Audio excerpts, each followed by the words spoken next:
మీరేం చేస్తారో నాకు తెలియదు. నేను ఫారెన్ నుంచి వచ్చే లోపు కజ్జరి చెప్పిన ఆ రోమకళ ఉన్న అమ్మాయిని మీరు పట్టుకోవాలి. ఓకే ఓకే, మీరు ఫారెన్ నుంచి వచ్చేదాకా ఎందుకు డేవిడ్?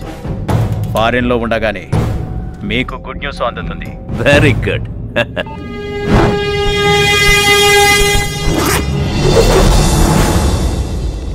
చెప్పులోచన్. డేవిడ్, నేను ఎయిర్పోర్ట్కి రీచ్ అయ్యాను. ఓకే, ఫ్లైట్ టైం అవుతుంది. నువ్వు బయలుదేరావా? వచ్చేస్తున్నా.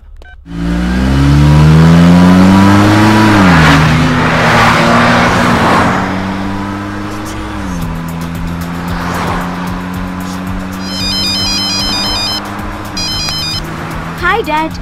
అన్న ఎందుకు డాడీ ఇంత అర్జెంటుగా రమ్మని ఫోన్ చేసా? అది సర్ప్రైజ్ బేబీ, త్వరగా రామా. Okay bye.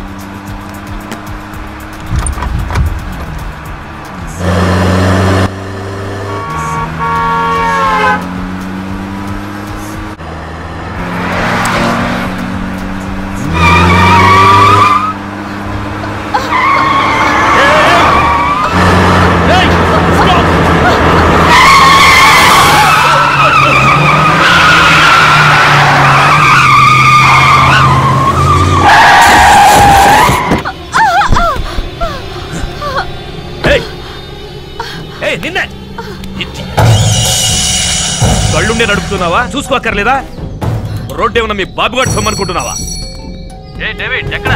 వస్తున్నాను రా. వస్తుంటే ఇక్కడ ఒక యాక్సిడెంట్ అయింది, అందుకే లేట్. ఫ్లైట్ టైం అవుతుందా? Coming coming. బేబీ ఇటు చూడు, ఇతను నిన్ను పువ్వుల్లో పెట్టుకు చూసుకుంటాడు. ఎందుకంటే ఇతను ఫారెన్ కి పువ్వులు ఎక్స్పోర్ట్ చేస్తాడు. నెక్స్ట్ నెక్స్ట్ ఇతన్ని చూడు, ఇతను నిన్ను రాత్రి పగలు కంటికి రెప్పలా చూసుకుంటాడు. ఎందుకంటే సిటీలో ఇతనికి సెక్యూరిటీ సర్వీస్ సంస్థలు చాలా ఉన్నాయి. నెక్స్ట్ ఇతను మాత్రం నీకు లైఫ్ లో కరెక్ట్ పార్ట్నర్. ఏదో సరదాగా బేబీ. ఏమిరా ఆ కన్య ఆచూకీ దొరికినదా? ఈ రోజుల్లో అమ్మాయిలు టీకాలు వేయించుకోవడం మానేసి ఒంటి నిండా టాటూస్ పొడిపించుకుని తిరుగుతున్నారు. ఏది రోమకలో ఏది చిత్రకలో అర్థమే చావట్లేదు. నా చిత్కళాంజనంలో కూడా చిక్కడం లేదురా. ఆ రోమకళ ఉన్న అమ్మాయి చోరకళ గుంపులో చేరి నా అంజనానికి చిక్కుతుంది. అంతేనా?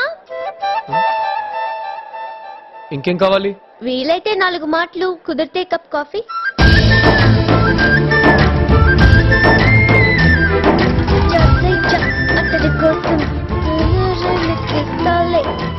అయ్య బాబోయ్, ఒక అబ్బాయి గురించి